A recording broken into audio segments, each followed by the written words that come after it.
नमस्कार, news point लेकर हाजिर हूं मैं राजीव। दोस्तों, संसद में अब से कुछ देर पहले बड़ा हंगामा खड़ा हो गया जब अमित शाह के भाषण के बीच में विपक्ष ने वॉकआउट कर दिया। देखिए जरा। दिनों से देश के सामने में झूठ फैला करके इन्होंने गुमराह करके चर्चा मिला। आज गृह मंत्री जी एक बात का जवाब दे रहे हैं, ये भाग गए, डर गए, सुन भी नहीं सकते। अगर ये सुन नहीं सकते हैं, इतना दिनों से संसद का समय बर्बाद क्यों किया? अगर सच्चाई नहीं सुन सकते तो इतना दिनों तक सड़कों पर संसद का समय लोगों को रंग फैला करके क्यों समय बर्बाद? आपको बता दूं कि अमित शाह चुनाव सुधारों पर सरकार का पक्ष रख रहे थे, लेकिन इसमें चुनाव सुधारों की बात करने की जगह उनका सारा जोर नेहरू और गांधी परिवार पर हमला करने में लगा हुआ था। अमित शाह ने देश के पहले प्रधानमंत्री पंडित नेहरू का बड़ा अपमान करते हुए कहा कि देश में पहली वोट चोरी उन्हें नेहरू को प्रधानमंत्री बनाने के लिए हुई, क्योंकि कांग्रेस के प्रदेश अध्यक्ष तो सरदार पटेल को पीएम बनाना चाहते थे। हालांकि अमित शाह यहां बड़ी गलती कर बैठे, क्योंकि नेहरू जी पीएम बने ये महात्मा गांधी चाहते थे और सरदार पटेल भी गांधी जी की बात से सहमत थे। उन्होंने भी कहा था कि मैं भी चाहता हूं कि प्रधानमंत्री बने तो जवाहरलाल नेहरू बने। इस तरह अमित शाह ने गांधी जी पर ही इल्जाम लगा दिया। वहीं सोचने वाली बात यह भी है कि अगर वोट चोरी से नेहरू को पीएम की कुर्सी मिली होती तो उसके बाद हर चुनाव में वो जीतते नहीं बल्कि हारते। उसके आगे के चुनाव में वो हार जाते, लेकिन ऐसा नहीं हुआ। लगातार वो चुनाव दर चुनाव जीतते गए और प्रधानमंत्री बनते गए। आखिर ऐसा कहकर यहां अमित शाह ने किसका अपमान किया? अमित शाह ने दूसरी वोट चोरी का इल्जाम इंदिरा गांधी पर लगाया और इसके बाद तीसरी वोट चोरी में सोनिया गांधी का नाम लिया, जिनके खिलाफ आरोप लगाया गया है कि देश की नागरिक बनने से पहले सोनिया गांधी वोटर बन गई थी। हालांकि यह मामला अभी अदालत में है, नोटिस जारी हुआ है। क्या कुछ आएगा, यह केस टिक पाएगा या नहीं टिक पाएगा? क्योंकि इसी पर केसी वेणुगोपाल खड़े हुए और उन्होंने कहा कि यह मामला और आप साबित कर दीजिए कि क्या सोनिया गांधी ने वोटर बनकर यहां वोट दिया था। अगर आप साबित कर देंगे तो हम मान जाएंगे। लेकिन यहां अमित शाह जो झूठ फैलाना चाहते थे संसद में, वो झूठ वो फैला गए। लेकिन शाह ने एक विचाराधीन मामले को तथ्य की तरह पेश कर यहां जो कुछ करना चाहा वो कर गए। अमित शाह ने नेहरू, इंदिरा और सोनिया गांधी के बाद राजीव गांधी का भी नाम लिया कि इलेक्ट्रॉनिक वोटिंग मशीन यानी ईवीएम वही लाए थे। और फिर राहुल गांधी की वोट चोरी पर की गई 3 प्रेस कॉन्फ्रेंस पर भी उन्होंने वार किया। अमित शाह के भाषण में कहीं भी उन सवालों का जवाब नहीं दिखा जो विपक्ष के नेताओं ने उठाए थे। ऐसे में विपक्ष ने वॉकआउट किया। राहुल गांधी ने अमित शाह के भाषण के बाद संसद परिसर में कहा है कि अमित शाह ने मेरे सवालों का जवाब नहीं दिया, उनका जवाब पूरी तरह से बचाव वाला था। आइए पहले सुनते हैं राहुल गांधी जब इससे बाहर निकले, यानी जब पूरा का पूरा विपक्ष वॉकआउट किया तो बाहर प्रेस को संबोधित करते हुए राहुल गांधी ने क्या कुछ कहा है, पहले इसको सुनिए। पॉइंट्स रखे हैं, उसका जवाब नहीं दिया, एक एग्जाम्पल लेकर बोल रहे हैं, तो it is a completely defensive response. आपने उनका चेहरा तो देखा होगा।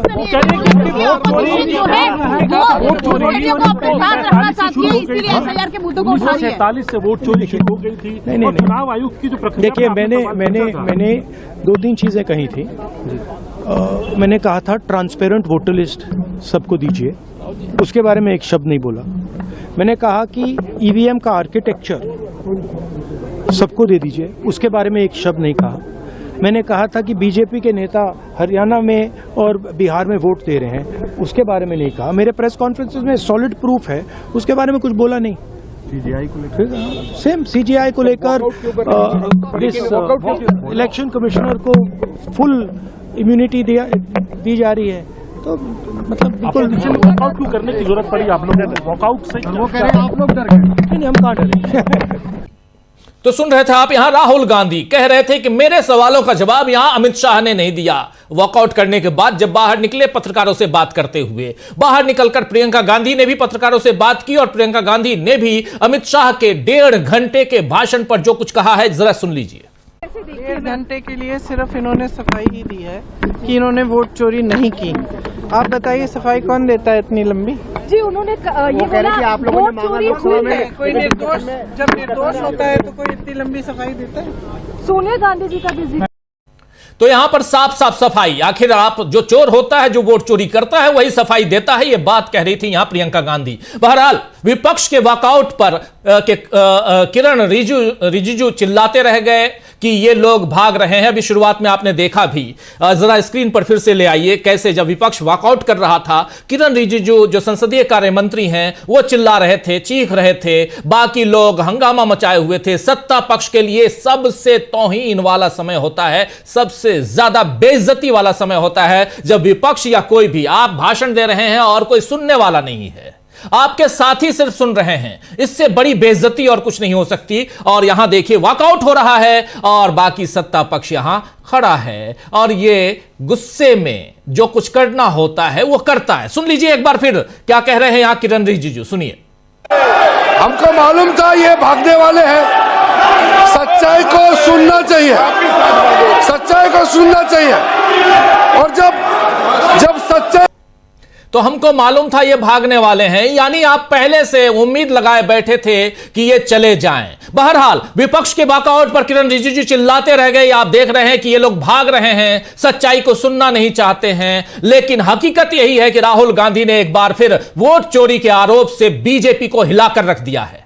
आप जानते हैं कि कल लोकसभा में चुनाव सुधारों पर चर्चा की शुरुआत हुई तो विपक्ष के सारे नेताओं ने चुनाव आयुक्तों की चयन प्रक्रिया से लेकर एसआईआर, बीएलओ की मौत, वोटर लिस्ट में गड़बड़ी, सही लोगों के नाम को काटना, ऐसे तमाम मुद्दे गिनाए। वहीं राहुल गांधी ने वोट चोरी को सबसे बड़ा राष्ट्र विरोधी, देश विरोधी काम बताते हुए इसके लिए बीजेपी को जिम्मेदार ठहराया था और वोट चोरी का यह मसला महज चुनावों तक सीमित न रहकर राहुल गांधी ने यह भी बताया था कि कैसे आरएसएस और बीजेपी वोट छीनकर देश के ताने बाने को ही तहस नहस कर रहे हैं। राहुल गांधी ने बीजेपी पर ऐसी जगह चोट की जिससे बीजेपी तिलमिला गई और आज राहुल गांधी ने सीधे अमित शाह को प्रेस कॉन्फ्रेंस पर डिबेट की चुनौती दे दी। आइए जरा सुनिए, राहुल गांधी कह रहे हैं कि आप जब प्रेस कॉन्फ्रेंस, मेरे प्रेस कॉन्फ्रेंस की बात कर रहे हैं तो चलिए मेरे ही प्रेस कॉन्फ्रेंस में डिबेट कर लीजिए। जरा सुनिए पहले राहुल गांधी को और इसके बाद क्या कुछ होता है वो भी देखेंगे हम, लेकिन पहले राहुल गांधी को सुनिए। Actually, let us have a debate on my press conference. Yes. Let us go. Yes. Let us have very good idea. Let us have a debate on my press conference. Okay. Amit Shah ji, I challenge you. I challenge you to have a debate on the three press conferences. Please. ठीक है, बैठ जाओ। तो सुन रहे थे आप यहां पर कि अमित शाह जी, चलिए मैं चैलेंज करता हूं आपको, आप हमारे मेरे ही 3 जो प्रेस कॉन्फ्रेंस मैंने जो किए, जिसमें पहली प्रेस कॉन्फ्रेंस में इन्होंने खुलासा किया था महादेवपुरा में कैसे वोटों की चोरी हुई कर्नाटक में, उसके बाद दूसरी प्रेस कॉन्फ्रेंस में इन्होंने खुलासा किया था कि कैसे महाराष्ट्र में वोटों की चोरी हुई, तीसरी प्रेस कॉन्फ्रेंस में इन्होंने खुलासा किया था कि कैसे हरियाणा में वोटों की चोरी हुई, और इन्हीं तीनों प्रेस कॉन्फ्रेंस को यहां अमित शाह उसका जिक्र कर रहे थे। इस पर इन्होंने साफ साफ कह दिया, क्योंकि अमित शाह तथ्यों को तोड़ मरोड़ कर यहां पर पेश कर रहे थे। देश के गृह मंत्री हैं, उनसे उम्मीद नहीं होती, नहीं की करते हैं लोग, लेकिन फिर भी गृह मंत्री आज जो कर रहे थे उससे देश कहीं ना कहीं शर्मसार तो होगा ही। राहुल गांधी के इस बयान के बाद अमित शाह की तिलमिलाहट और बढ़ गई। आइए देखिए कैसे भड़क गए अमित शाह राहुल गांधी के इस चैलेंज के बाद, सुनिए। माननीय गृह मंत्री जी, मान्यवर, पहली बात मैं स्पष्ट करना चाहता हूं, मैं 30 साल से विधानसभा और संसद में जनप्रतिनिधि के रूप में चुनकर आता हूं। मुझे लंबा अनुभव है संसदीय प्रणाली का। विपक्ष के नेता महोदय कहते हैं कि पहले मेरी बात का आप जवाब दीजिए, मैं सुनना चाहता हूं। आपकी मुंसफी से संसद नहीं चलेगी, मेरे यहाँ बोलने का क्रम मैं तय करूंगा, इस तरह से नहीं चलेगी संसद। मान्यवर, उनको धैर्य रखना चाहिए, उनको धैर्य रखना चाहिए मेरा जवाब सुनने का। इनकी एक एक बात का जवाब मैं दूंगा, मगर मेरे भाषण का क्रम वो तय नहीं कर सकते, मैं करूंगा, क्योंकि मैं बोल रहा हूं। तो देख लिया आपने, यहां अमित शाह बिल्कुल यहां तिलमिला गए, लेकिन इस तिलमिलाहट को राहुल गांधी ने फिर खड़ा होकर, यहां फिर राहुल गांधी खड़े होते हैं और राहुल गांधी कहते हैं ये घबराहट है, ये वोट चोरी है। आइए सुनिए राहुल गांधी को। करूंगा यही बोला ना, उसमें क्यों उत्तेजित हो रहे हो आप? हाँ, आपके 2-2 मिनट में खड़े होने से थोड़ी जवाब देते रहेंगे। नो माननीय गृह मंत्री, नहीं होगा। मैं आपको फिर मौका दूंगा, फिर मैं मौका दूंगा आपको, मौका दूंगा आपको। हाँ बोलिए, हाँ बोलिए सर, ये बोलिए। आपने अगर अमित शाह जी का रिस्पांस देखा तो ये कंप्लीटली डिफेंसिव रिस्पांस है, ये घबराया हुआ रिस्पांस है, ये डरा हुआ रिस्पांस है। अब सुनिए पूरी बात, प्लीज मानिए। नो, सच्चा रिस्पांस नहीं है। माननीय गृह मंत्री जी,